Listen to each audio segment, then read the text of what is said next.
wabarakatuh.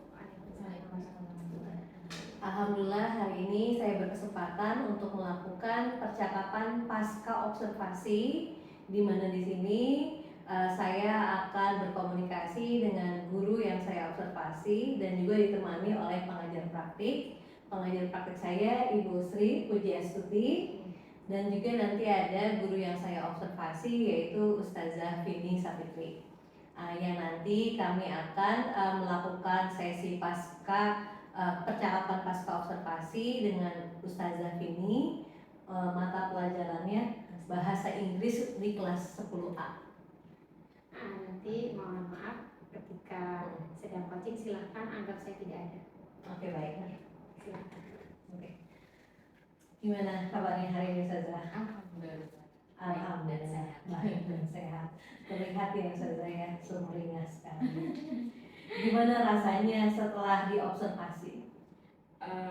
Setelah diobservasi pastinya tujuannya untuk mendapatkan evaluasi sebenarnya kedepannya biar lebih baik.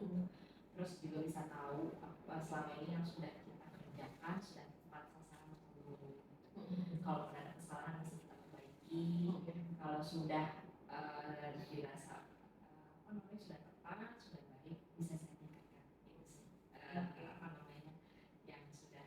yang saya rasakan setelah observasi. Iya. Oke. Baik Ustazah Vini, tadi saya mendengar kuncinya untuk sama-sama mengevaluasi gitu ya. Betul. Jadi percakapan kita hari ini kita mau melakukan istilahnya umpan balik.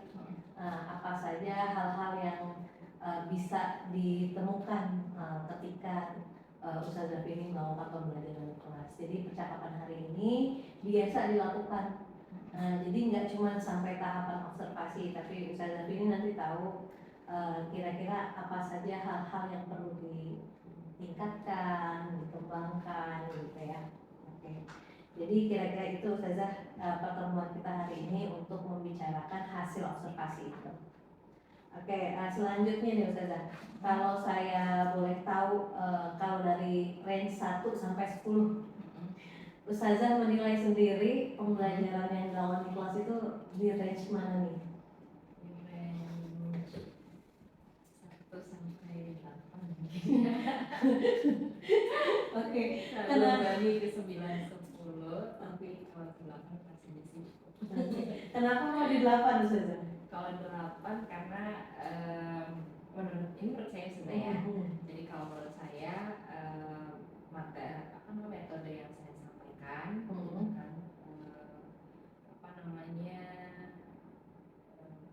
tepat untuk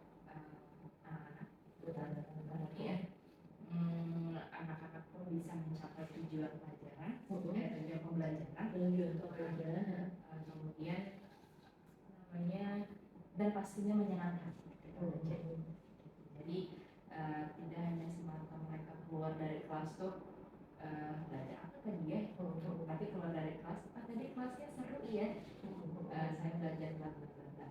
Jadi itu sih yang menurut saya keren. Oke.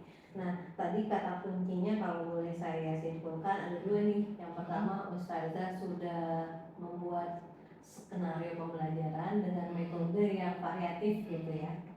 Sehingga menurut Ustazah anak-anak merasa senang ketika belajar gitu. Oke, baik. Nah, misal nih Ustazah, nanti saya akan bertanya selanjutnya, kalau misalkan itu ditingkatkan gitu ya, menurut Ustazah di hal yang mana itu yang mau ditingkatkan sampai mungkin ke 9 atau 10? Kalau ditingkatkan mungkin lebih ke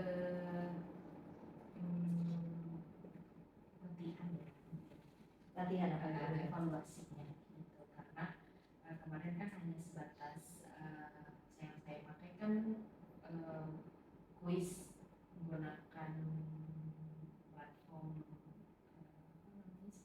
quizzes gitu. Nah mungkin nanti yang mau saya tingkatkan lagi lebih ke latihan soal lagi, tidak hanya quizzes. Karena kan quizzes kan lebih kepada kemampuan aja secara kemampuan mereka memahami materi. Yang mau saya tingkatkan adalah menggunakan apa namanya materi dalam percakapan bahasa. Jadi menurut Ustazah kalau misalkan latihan itu tingkatnya lebih dikembangkan gitu ya, karena yang kemarin itu hanya pada ranah pengetahuan. Jadi Ustazah mau meningkatkan itu supaya mereka bisa menerapkan, gitu ya, menerapkan. Oke, baik Ustazah, sekilas sebenarnya Ustazah sudah mengetahui ya bagaimana cara untuk meningkatkan.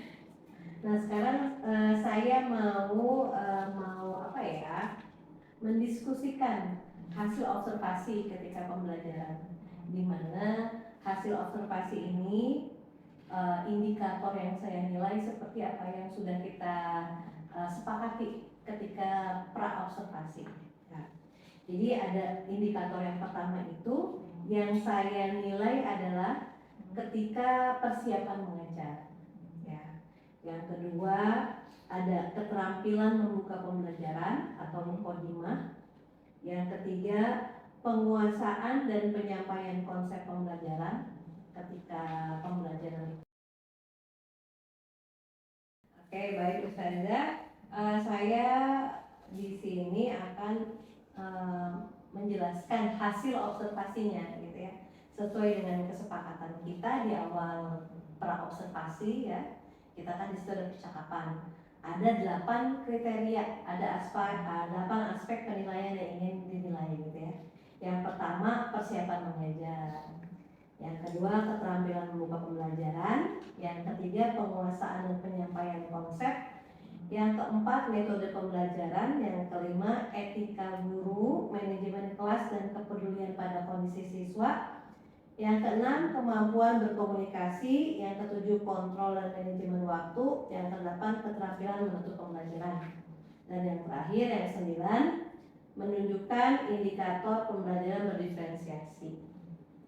Nah ini brain memory aja ya, ini nggak pakai makin kelihatan. Oke, selanjutnya Ustazah, tadi seperti apa yang sudah kita saya jelaskan gitu ya. Tadi Ustazah merasa ada yang perlu ditingkatkan. Apa itu tadi? Pembelajaran berdiferensiasi dan pembelajaran sosial dan emosional gitu ya Ustazah ya.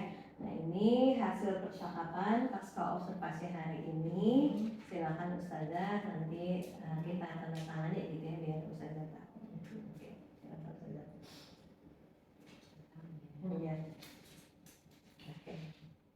Nah setelah kita melakukan pasca observasi ini, nah tentu dari segala apa yang kita lakukan kan tidak 100% benar gitu kan. Ada ruang untuk kita bertumbuh gitu. Nah di sini kita akan meneruskan Ustazah lembar rencana pengembangan diri. Gitu ya. Oke Ustazah tadi ada beberapa yang tidak terlihat ketika observasi, yaitu pembelajaran diferensiasi. Nah dari situ kira-kira Ustazah ingin melakukan aktivitas pengembangan seperti apa? Lebih ke meningkatkan kemampuan saya sendiri ya, apa namanya, dengan mengetahui lagi gitu kan, apa itu pembelajaran berdiferensiasi, kan. Apa namanya, ya nanti biar kedepannya kualitas saya mengajar lebih meningkat. Oke, nah itu ukuran keberhasilannya setelah nanti saya dapatkan pemahaman gitu kan, pastinya saya mencoba mengajar di kelas.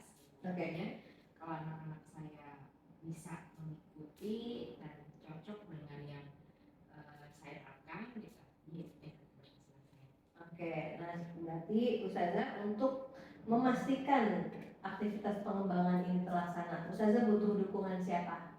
Kalau di sini kan kita sudah ada supervisornya Ustazah ya, gitu, dan supervisor saya Ustazah, jadi yang saya butuhkan yang pelindungnya supervisor.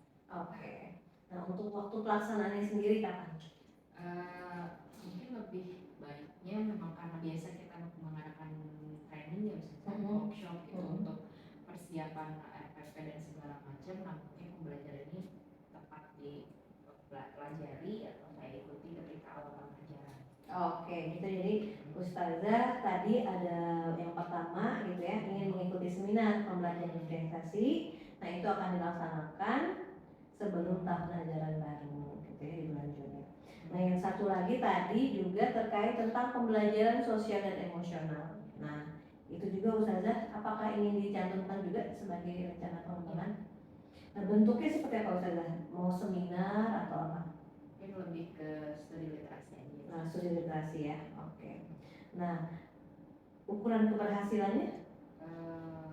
Sebenarnya kan sejauh ini sudah kita laksanakan ya, sudah cuma lebih ke pendalaman aja kan, bahwa apa namanya ya, mereka pun sama sudah menerapkan pembelajaran sosial dan emosional Gitu ya, oke. Nah ini untuk waktu pelaksanaannya seperti apa? sama di awal bulan, di awal tahun aja. Oke, baik. Berarti di sini ada dua rencana pengembangan diri. Yang pertama mengikuti seminar tentang pembelajaran diferensiasi, dan yang kedua melakukan studi literatur tentang pembelajaran sosial dan emosional. Yang mana kedua hal ini akan dilaksanakan di bulan Juni 2024 ya. Betul gitu? Oke, siap. Ini silakan Ustazah ditandatangani ya. Oke, Ustazah, sekian untuk percakapan pasca observasi hari ini. Terima kasih sudah hadir bersamai gitu ya, supaya kita tahu dari mana kita harus memulai perbaikan. Dan ini menjadi kompas. Nah, jadi nanti pengingat, oh iya, hal ini loh yang harus saya tingkatkan gitu ya. Terima kasih. Sama-sama. Ya. Kami kasih Ya,